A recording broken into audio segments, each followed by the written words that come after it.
know me, welcome back. Those that don't, I hope you enjoy the video. And if you do, give it a thumbs up and become a subscriber. Thank you.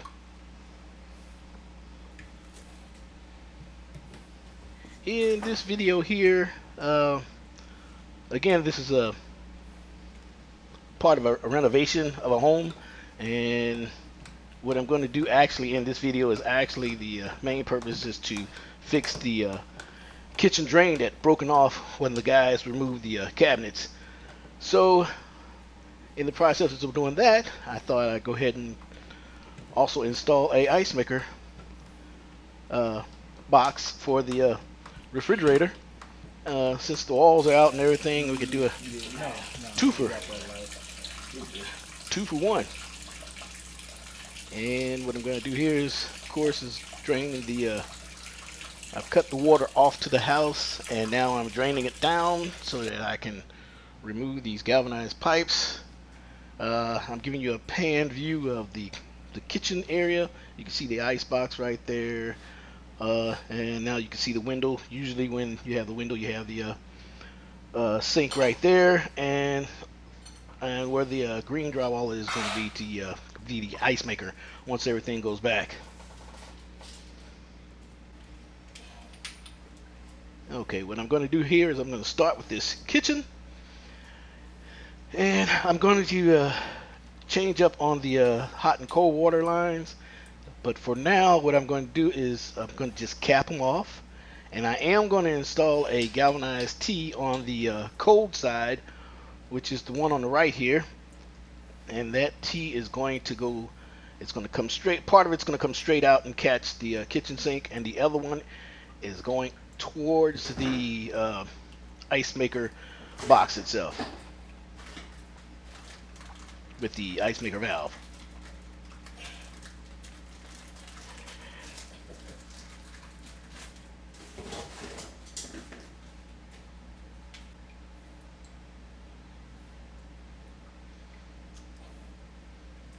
And for now, I'm just keeping this bucket right here to catch any remaining water that may be left in the line once I screw the galvanized nipples and valves off of here. And of course, right there on the left hand side is the hot, and you can see it's slowly dripping, and just some of the remaining water in the pipe is just coming out.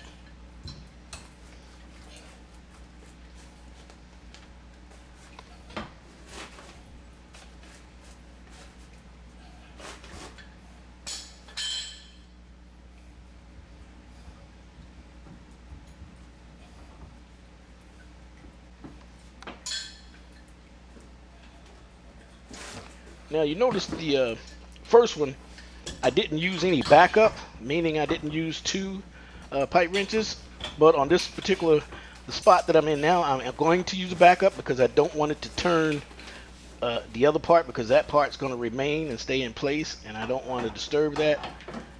And I know the wrench that I'm using on the left-hand side is kind of an odd wrench to a lot of people, but I seen it and I liked it, and actually it's become very convenient. And usually once I break it loose, I will just take my small channel lock pliers and just take the remaining piece off of here.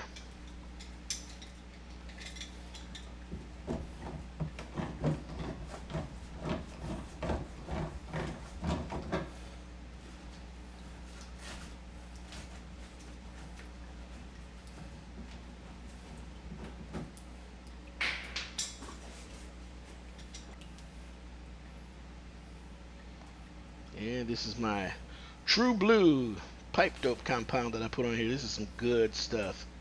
Good stuff.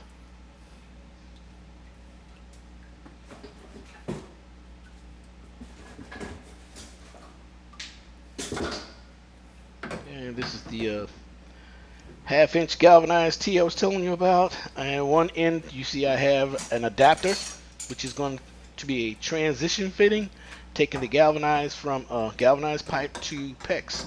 So I'll put a small run of PEX from there to the ice maker box.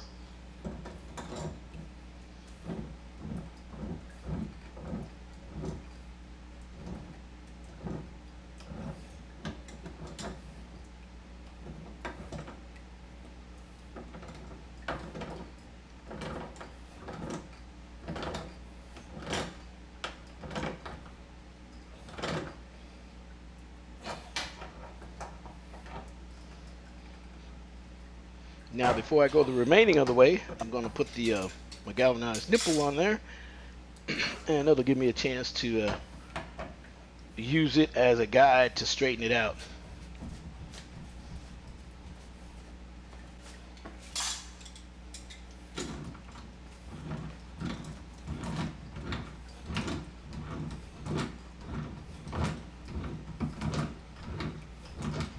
Now, these pipes, you don't want to. You do want them tight, but you don't want to over tighten it, because if you over tighten fittings, you can crack them. Just something I think you should know. Okay, now see how easy that was to just manage and straighten it right out.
Okay, now I'm about to cut the drain out. You can see where the pipe was broken, and this is ABS pipe. The black plastic pipe is known as ABS, and what I'm using here is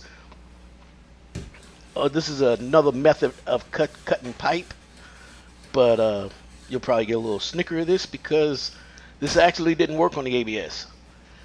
It went through it so fast and heated the pipe up that the pipe actually fused right back together. This doesn't happen on CPVC. So this is actually my first time trying on ABS, and it didn't work, but that's okay. That's okay. At least you know now.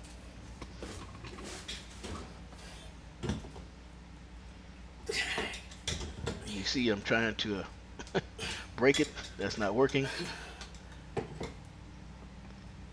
You can see where it was cut, but it was fused back together. So I just took my little handy handsaw, power handsaw, and just cut right where I cut it with the cord.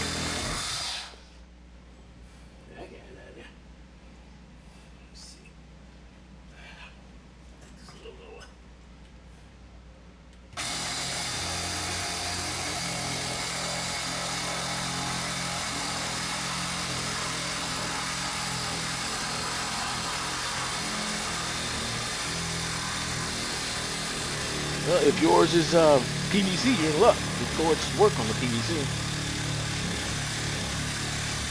And again, this drain was messed up when they went to remove the cabinets. They pulled the whole connections up underneath the cabinet and just cracked the sanitary tee. And this is a no-hub band that I'm putting on here right now. This is another transition fitting, transitioning the ABS to PVC rather than gluing the two different plastics together, because they don't want PVC and ABS glued together.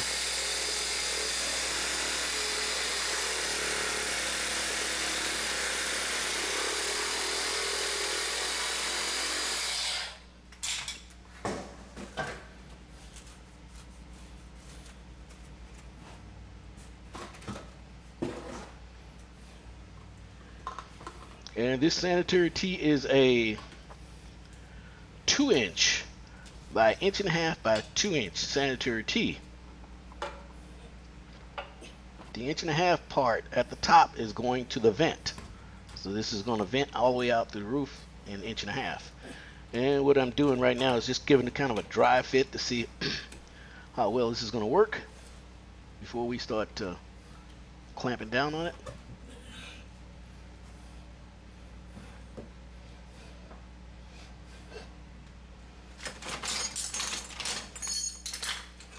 And while I've got it in place, I'll take my measurement for the part going up.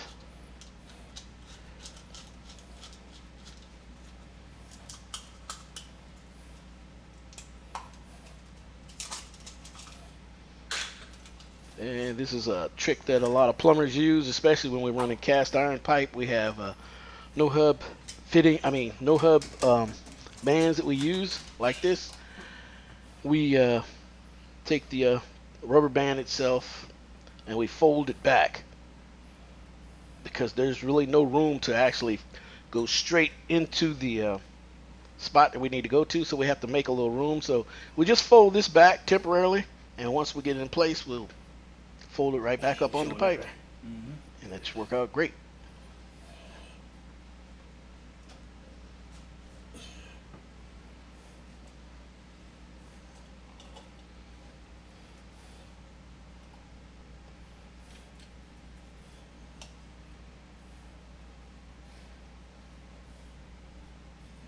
And this glue that I'm using is probably some of the best glue that you can find out there. It's the name brand is Christie's Glue.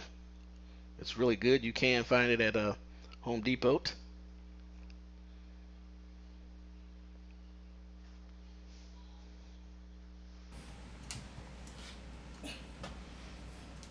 Now you can see by having the rubber piece folded back, it was easy for me to put it in place. Now I have to do is just take the rubber band and flip it back up, and now we're nice and secure to the pipe, and bring down the band itself, crank it down, and we're good to go.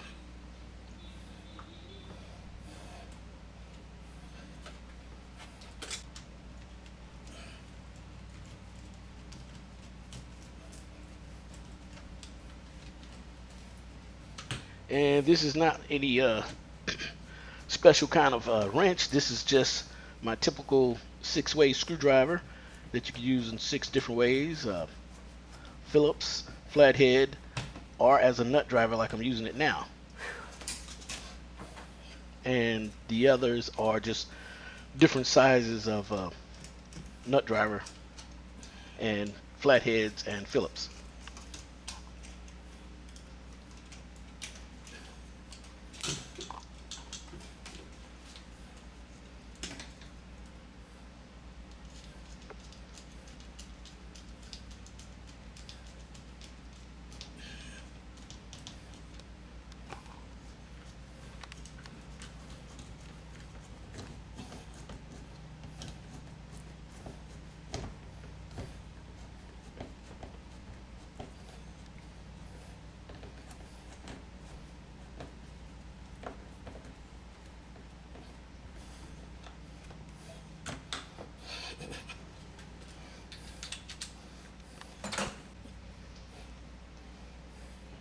And what I've done there is I just, it was 2-inch stubbing out, so I just reduced it down from 2-inch to 1.5-inch pipe. Most of your kitchen sinks are going to use 1.5-inch, depending on where you're at. Different codes require different things. You do have some that do require you to come out with the 2-inch. We're in an area right now where 1.5-inch is sufficient.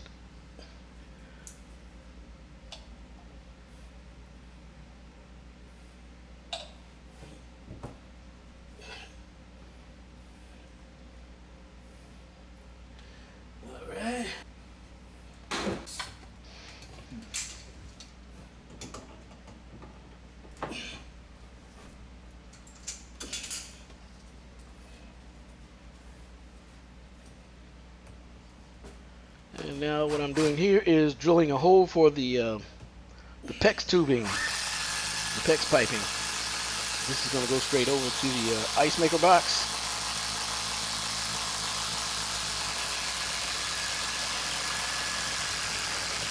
And you can probably see that little small line I put there.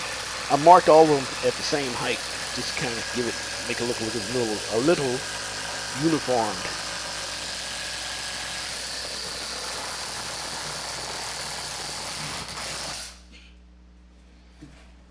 when you're doing rehab work, it's really kind of hard to make things look as neat as possible, but because things are, there's so many things in place already that's in your way, you just have to kind of work with what you got and do the best you can do.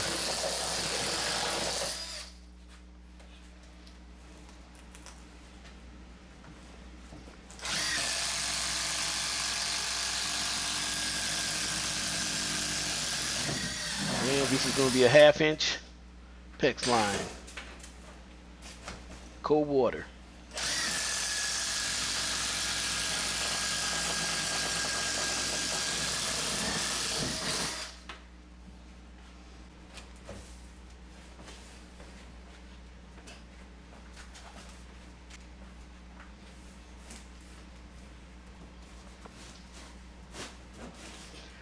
And what I'm doing here, I am so close up on the fitting itself that if I made a turn right away, it would kink the pipe, and we don't want to kink the pipe. So this is one of those deals where you kill 2 birds with 1 stone. By putting it in a loop position like this, it's going to allow the pipe to expand and contract without having any friction anywhere, and at the same time it's going to take out that that straight piece that would normally crimp it and put it in a bad position. So now this is going to work out great right here.